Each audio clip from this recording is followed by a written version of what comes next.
Այսօր մեր հյուրն է արևելյան մարտարվեստների գիտակ ստրատեգ Արսեն Հովակիմյանը։ Բարի օր։ Բարև ձեզ։ Այսօր կխոսենք ստրատեգիայի մասին, հա, երևի հայերենով ճիշտ կլինի ասել ռազմավարություն։ Մի հատ բացահայտեք ընդհանրապես ինչ է ստրատեգիան, ոնց ենք օգտագործում եւ ընդհանրապես ստրատեգիան ինչ ոլորտներում կարելի է ճիշտ ձևի կիրառել։ Ստրատեգիան շատ լայն հասկացողություն է, իրեն կարող են կիրառել յուրաքանչյուր ոլորտում։ Սկսած երկրի ղեկավար լինելուց, ղեկավարությունից, ամեն ինչի մեջ ինքը կիրառել է։ Ընդհանրապես կյանքում յուրաքանչյուր կյանքը ընդհանրապես ինքնին ստրատեգիա է։ Որոշ մարդիկ գիտակցում են դա, որոշ մարդիկ չեն գիտակցում։ Քանի որ ասում եմ կյանքի պատասխանատուն մենք ենք կերտում մեր կյանքը, նշել դա ինչ է նշանակում, մենք ենք կերտում ինչ ստրատեգիա, որ դու որդեգրում ես, ասենք, դա էլ վերջում դրան էլ հասնում ենք։ Իսկ գիտակցում ենք մենք, որ դա ստրատեգիա է, թե մարդիկ կան ուղղակի սենց ինքնահոսով։ Ինքնահոս մարդիկ կան, ասում են ամեն ինչ արդեն որոշված է, չէ՞, նման մարդիկ։ Ֆատալիստական մոտեցում։ Հա, բայց հետաքրքիր ինչն է, նման մարդկանց երբ որ փողոցում նայում ես, նման գաղափարախոսությամբ մարդկանց, որ ասում են ամեն ինչ արդեն որոշված է, փողոց անցնելուց մի հատ աչու ձախ են նայում։ Իրանք իրենց չեն հավատում։ Հա, եթե ամեն ինչ որոշված է, ինչու՞ աչու ձախ նայում, անցիր փողոցը հիմա։ Մեկա չես մեռնելու։ Այսինքն չենք գիտակցում իրականում, որ այդտեղ էլ կա, անգամ այդ մեր մոտեցման մեջ ստրատեգիա կա։ Ամեն ինչի մեջ ստրատեգիա կա։ Ստրատեգիա կա նույնիսկ Աստվածաշնչի մեջ։ Աստծո գործողությունների ամեն ինչի մեջ ստրատեգիա կա։ Օրինակ Աստված Քրիստոսին ուղարկեց հանուն մարդկության, չէ, զոհաբերության, դա ստրատեգիա է։ Դա մարդիկ պետք է պարզապես ընկալեն դա, հասկանան, երբ որ գիտակցեն, որ դա ստրատեգիա է, յուրաքանչյուր մարդ, երբ որ գիտակցի դա ստրատեգիա է, իր մոտ ամեն ինչ ավելի հեշտ կլինի։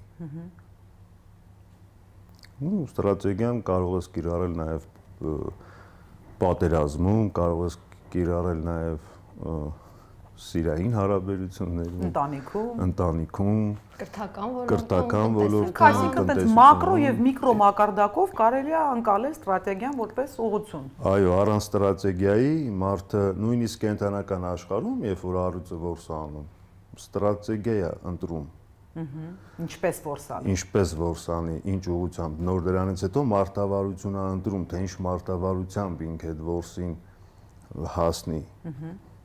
Ամեն ինչի մեջ կա ստրատեգիա։ Բնության մեջ էլ կա ստրատեգիա, չէ՞, գարուն, ամառ, աշուն, ձմեռ, դա ստրատեգիա է։ Դա էլ բնության ստրատեգիան է։ Այո, ամեն ինչ ունի ստրատեգիա։ Ոնց պիտի դա սովորենք անել։ Դա ընդհանրապես հնարավոր է սովորել, հա, ստրատեգիկ մտածելակերպ ունենալ։ Դա գիտակցական մակարդակից էլ կախված կլինի, թե մարդը կարողանում է իր գործողությունների, իր կյանքի ռազմավարություն, մարտավարություն մշակել, թե ոչ։ Իհարկե հնարավոր է սովորել։ Դրա համար նախ պետք է ուսումնասիրել համապատասխան փիլիսոփաներին,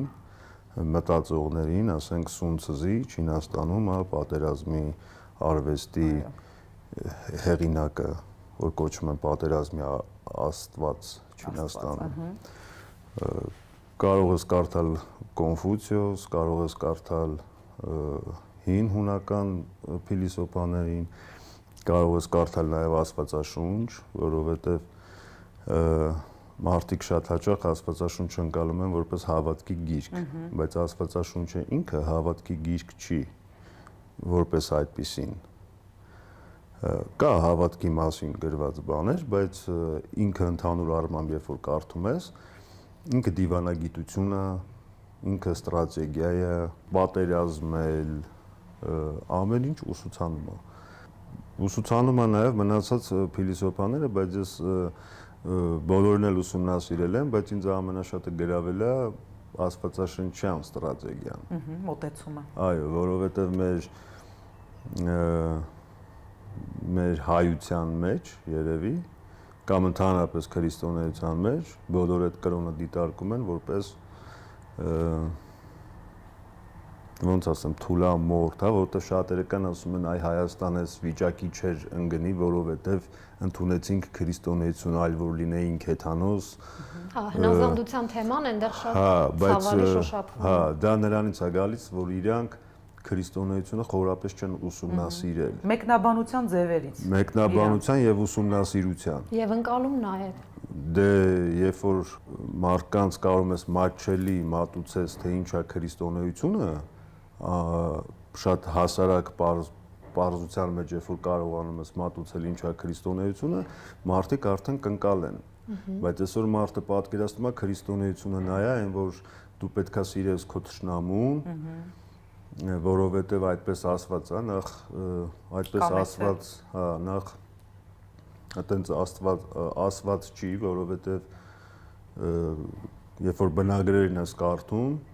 այնտեղ գրված է, որ սիրիր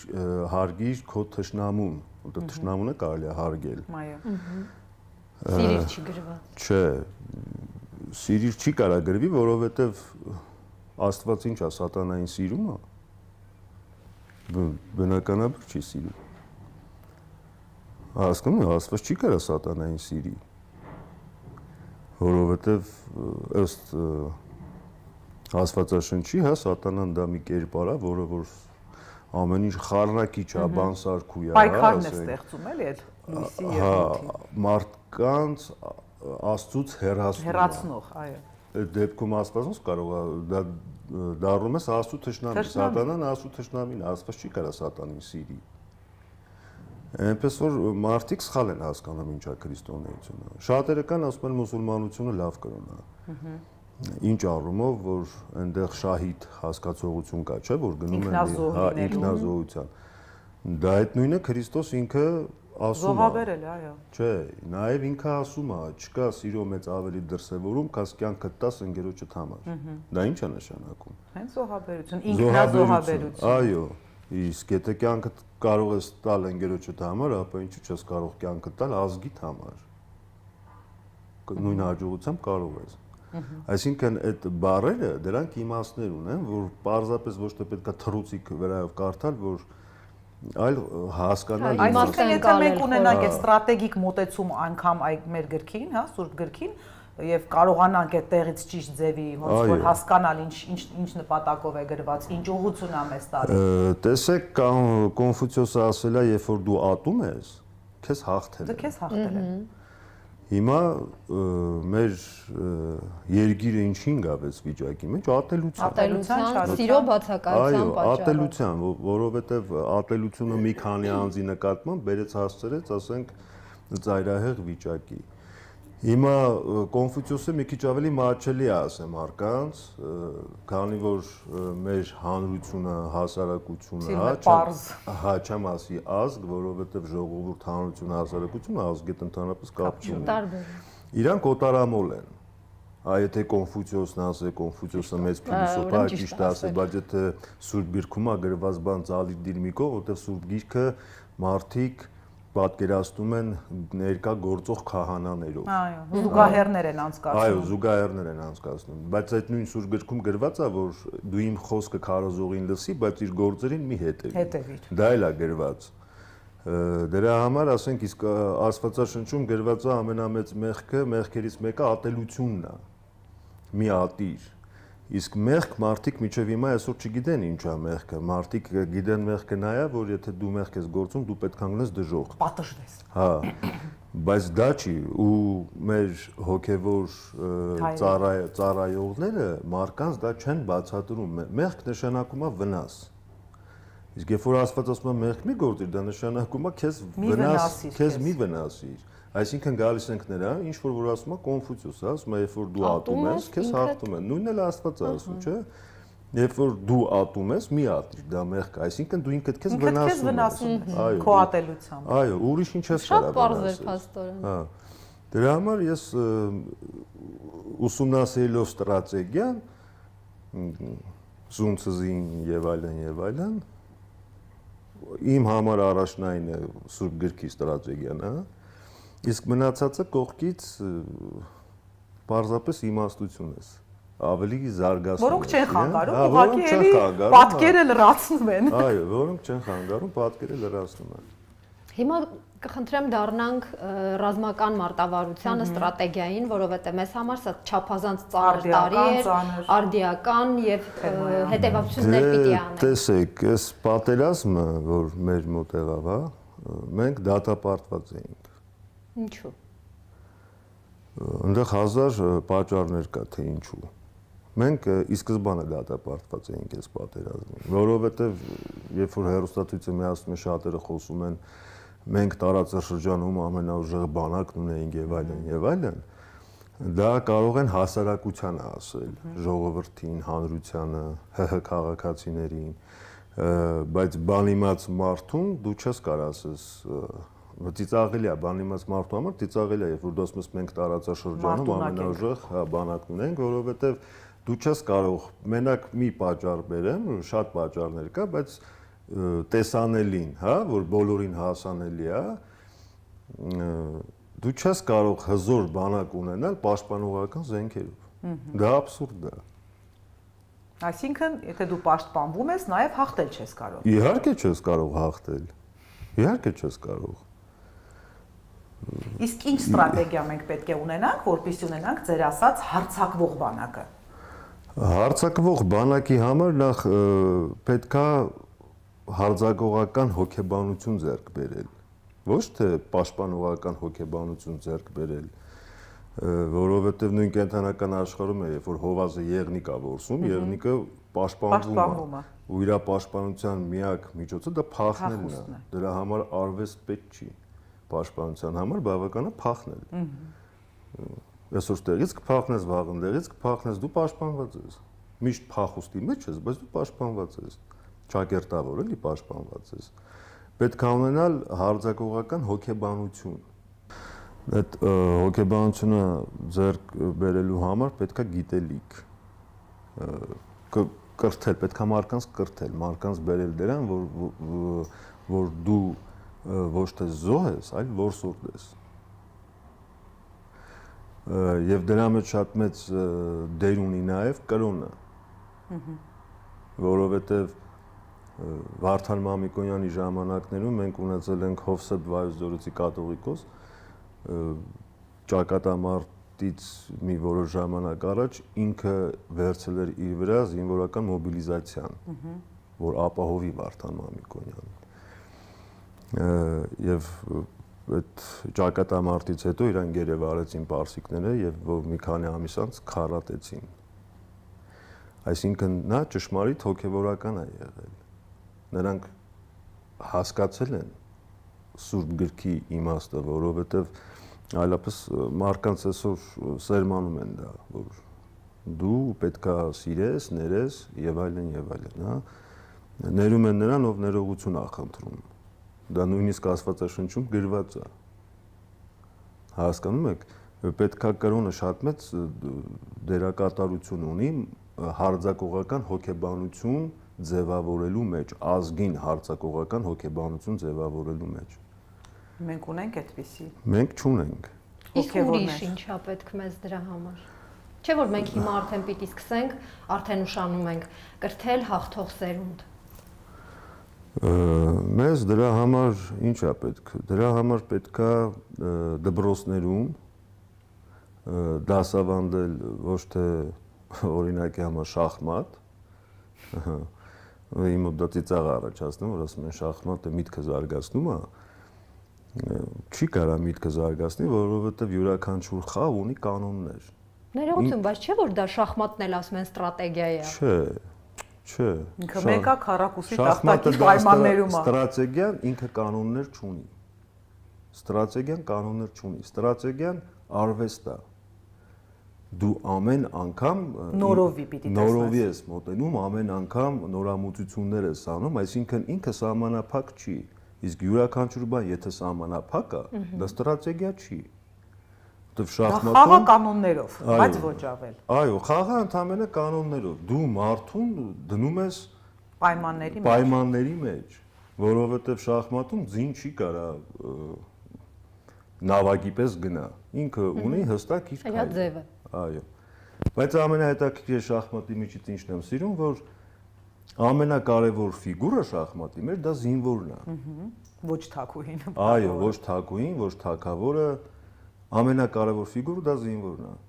Որովհետև զինվորը այդ ամբողջ ֆիգուրների միջից միայն զինվորն ունի շատ մեծ նպատակներ։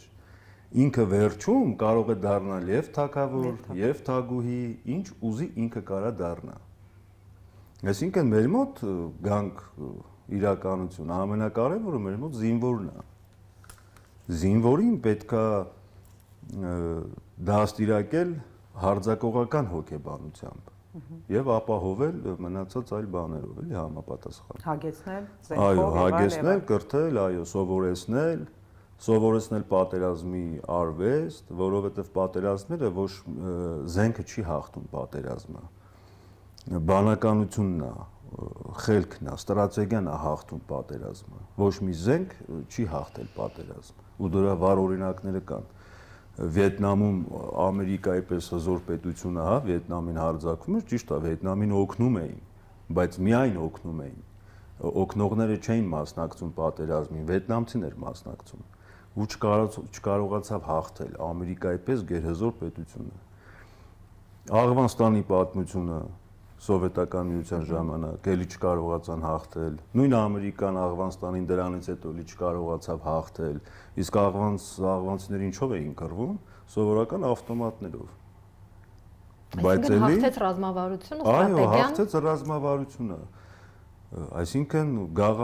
ստրատեգիան, ռազմավարությունը։ Այդ պայմանների համար մշակված հատուկ ստրատեգիա։ Այո, ոչ մի զենք չի հաղթում պատերազմ։ Պատերազմը հաղթում է մարդը իր խելքի շնորհիվ։ Իր խելքի շնորհիվ ոչ մի զենք շատ անգամ հովազը վազում է եղնիկի հետևից, եղնիկը ավելի շուստր է դուրս գալիս, հա, ավելի նեղ տեղերով է փախնում, հովազը չի կարող ասենք։ Այո, բայց եթե համեմատում ես, նա նրանից ուժեղ է, ամեն ինչով, իհարկե։ Ճիշտ ստրատեգիա, նեղ տեղեր։ Ճիշտ ստրատեգիա, այո, որտեղ ստրատեգիան դա նորից եմ ասում, կյանք առանց ստրատեգիայի գոյություն չունի։ Օրինակ միջև պատերազմելը, եթե վերցնենք պետությունների, հա, երբ որ դու գիտես, որ թշնամին քո դրան մոտ է, վաղ թե ուշ դա այդ պատերազմը պետքա լինի, դու կարող ես կանխել, որտեղ ամենաուժեղ ստրատեգիան կանխել, հաղթել առանց պատերազմի, դա ամենաուժեղ ստրատեգիան է։ Հաղթել առանց պատերազմի, այսինքն ինչ ես անում, քո հակառակորդի դաշինքները սկսում ես խափանել, միջև պատերազմը դա վերջի գործողությունն է, որ արդեն էլ ճար չկա։ Վիրահատությունն է, էլի։ Հա, վերջի գործողությունն է։ Իսկ եթե դու չես ուզում, որ քեզ վրա հարձակվի քո հակառակորդը, հայտնի հակառակորդը, դու ուսումնասիրում ես իր արտաքին հարաբերությունները եւ տեսնում ես, որտեղ որ ինքը դաշինքներ է կնքում, դու պետքա խափանես այդ դաշինքները։ Թույլ չտալով իրեն ի սկզբանե հզորանալ։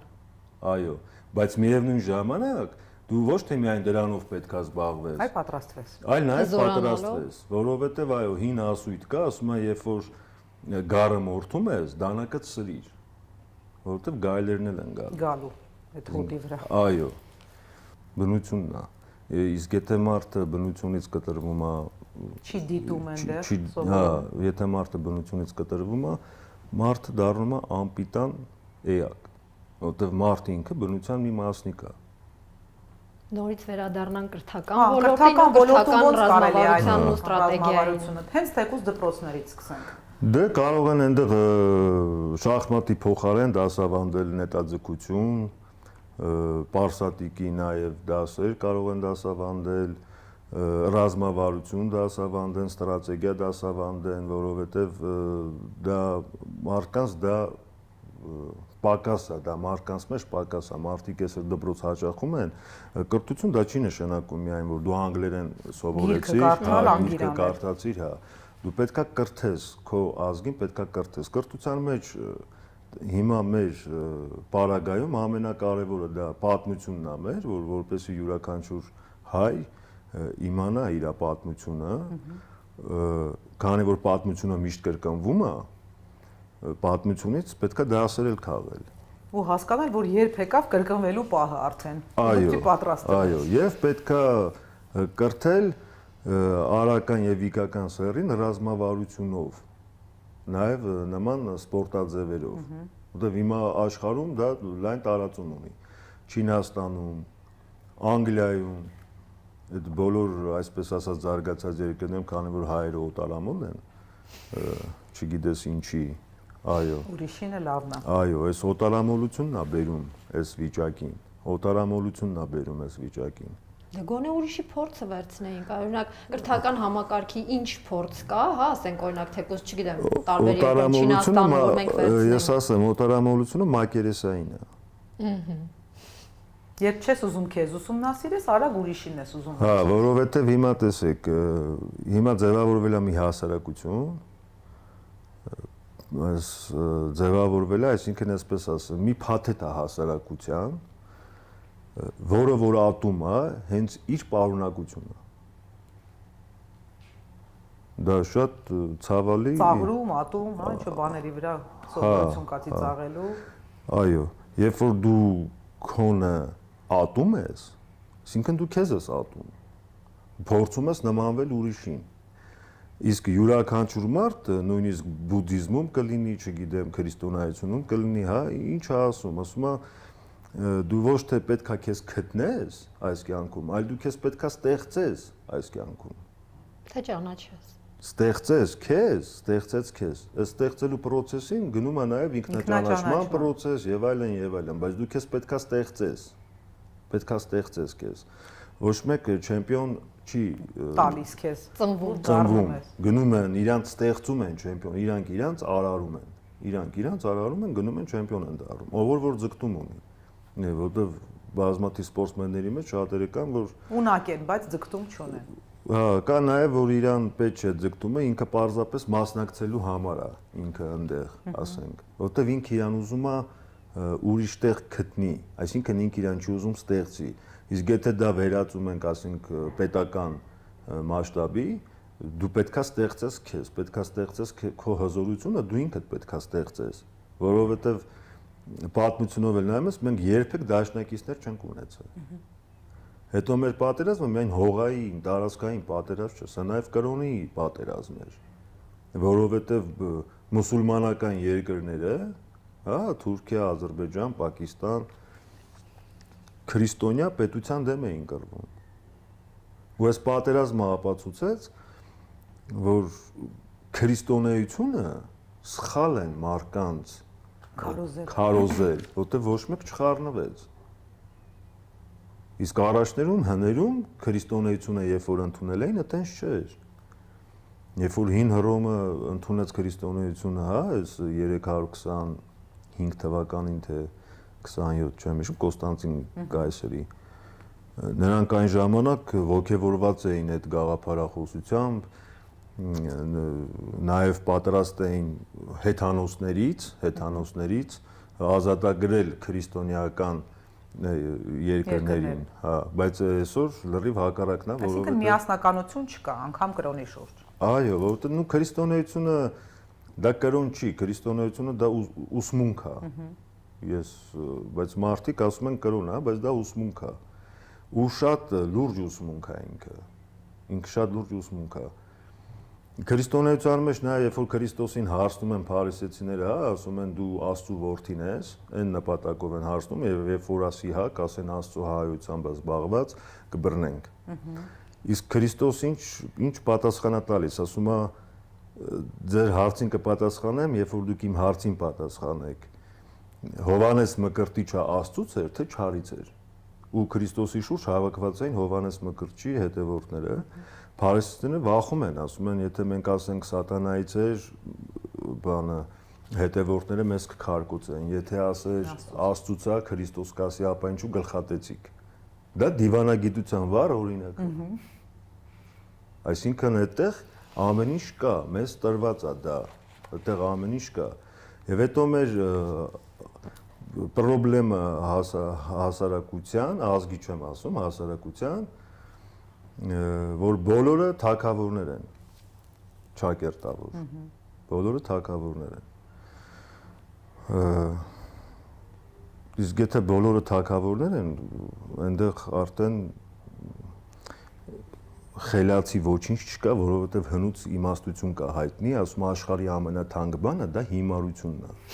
Որտեվ հիմարության պատճառով մենք շատ թանկ ենք վճարում։ Ու մենք վճարեցինք շատ թանկ։ Այսօր ոչ մեկ չի ուզում դառնա ոչ մեկ։ Բոլորը ճակերտավոր թագավորն են, դե ոչ մեկի պատմություն կա, շատ հետաքրքիր պատմություն է։ Թագավորի վեզիրը գնալուց բոլորը խոնարհվում են քաղաքում, ինչ որ մեկը նստած իր համար լիրա է նվագում։ Ու վեզիրը նկատում է, որ չի խոնարհվում, ասում է դու ինչու չես խոնարհվում, դու գիտես ես ով եմ, ասում է այ իհարկե թագավորի վեզիրն ես։ Իսկ դու ով ես որ դու չես խոնարհվում իմ առաջ, ասում է ես ոչ մեկ եմ։ Ասում է պարզաբանիր, ասում է վեզիր քեզանից բարձր ով է կանգնած, ասում է թագավորը։ Ասում է թագավորից բարձր ով է կանգնած, ասում է Աստված, ասում է Աստծուց բարձր ով է կանգնած, ասում է ոչ մեկ, ասում է ես այդ ոչ մեկն եմ։ Ու վեզիրը ասում է դու քեզ Աստծուց բարձր ես դասում, չի հասկանում իմաստը, քեզ պետքա գլխատել։ Դե վեզիրը ինքն իրենով իրավունք չուներ այդպես հրամաններ տալ, տանում է թագավորի մոտ, թագավորը շատ վատ առողջ վիճակում է լինում, ու ժառանգ չի ունենում։ Տանում է թագավորի մոտ, ներկայացնում է իրողությունը եւ թագավորն ասում է, լսիր, ասում է, եթե դու վեզիրի առաջ չես խոնարհվում, նշանակում դու իմ առաջ չես խոնարհվում։ Դա անհարգալից վերաբերմունք է, դա պետքա գլխատեն քեզ։ Իսկ ոչ մեկը թագավորին պատասխանում է, ասում է, թագավորն ապրած կենա, քո առաջ ովքեր են խոնարհվում։ Իշխաններ, հա, զորավարներ եւ այլն եւ այլն։ Դա քեզ պատիվ է բերում։ Ճիշտ է, ասում է, իսկ եթե ես խոնարհվեմ քո առաջ եւ հարցնեն ով խոնարհվեց թագավորի առաջ, պետք է ասեմ ոչ մեկ։ Դա քեզ պատիվ չի բերում։ Եվ թագավորը, քանի որ իրեն հետևորդ էր ման գալիս, որպեսզի թագավորությունը ժառանգի, որտեղ ինքը ժառանգ չի ունեցել, հասկանում է, որ իր դիմաց իմաստուն մարդ է կանգնած։ Եվ թագավորությունը տալիս է իրան։ Իսկ ամենահետաքրքիրը, երբ որ ոչ մեկ դառնում է թագավոր, ուզում է հասկանալ, արդյոք ինքը այս ազգին արժանի է կամ հակառակը ազգ իրեն արժանի է, եւ որոշում է դա ճշտել։ Եվ հրաման է արձակում, որ բոլոր ձու գողացողից մինչև ձի գողացող գլխատվելու են, բոլոր օտարամորները գլխատվելու են, բոլոր կաշառակերները գլխատվելու են եւ ինչքան արատավոր երևույթ կա, պատժվելու են։ Հա, եւ հրահանգում է, որ գնան կարդան հրապարակում իր նորաստեղծ օրենքը, հա։ Եվ ինքը հերվից նայում է ու ժողովուրդը երբ որ հավաքվում է, երբ որ կարդում են թագավորի նոր օրենքը, 70%-ը բոյկոտում է։ Միայն 30%-ն ասում ապրի թագավորը, ապրած կենա, ապրի թագավորը, ինչ լավ օրենք է։ Եվ ինքը հասկանում է, որ 30%-ն է ազգ։ Այն 70%-ը դա հանրություն, հասարակություն, ժողովուրդ, որոնք գողանում են եւ այլ եւ այլ։ Այո, իսկ ովքեր որ ասում են, քանի եթե դու մարդասպան ես, եթե դու օտարամոլ ես, ինչ դու պետք է այդ օրենքից նեղվես։ Այո, ընդհակառակը դա քեզ նպաստում է։ Այսինքն ինքը հասկանում է իր ազգի եւ այդ 30%-ի միջից է ինքը ընտրում հետագա իր խորհրդականներին, իր իշխաններին եւ այլն եւ դա ստրատեգիա է։ Դա ստրատեգիա։ Դա պետական ստրատեգիա։ Այո։ Իսկ այսօր ընտրությունը այդպես չի, այսօր ընտրությունը հարցազրույցով է։ Բարև ձեզ բան, որտեղ եք ավարտել եւ այլն, ձեր ռեզումեն մի հատ ցույց կտակ, այնտեղ ասենք գրածաբան, հա, դե լավ, անգլերեն գիտեք, հա, всё։ Դա ստրատեգիա չի։ Որ մենք այսօր շատ ուժեղ գիտնականներ ունենք, որոնց որ